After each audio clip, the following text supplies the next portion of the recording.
Hasi da Sagardaren denboraldia, eta aurten nik aukiote ohorea kupela zabaltzeko, eta izan da nahiko emozionantea, ze azkenien lan asko dau kupelen atzean, Sagardaren atzean, jende asko lanien, denbora askoz, bakoitza bere landekin eta bere zagarrondoekin eta bere lanakin, eta plazer bat izan da nik zabaltzea lan horren emaitza, niretzat eta inguruko danentzako, zen nahiko errotuta dauen kultura bada Sagardoarena eta Sagardotegiena nire inguruan bebai, eta orduen plazer handia izan da, eta ongi etorria danok.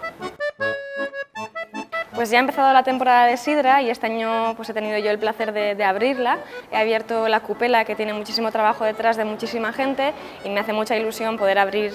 pues esta tradición para que la pueda disfrutar toda la gente que quiera.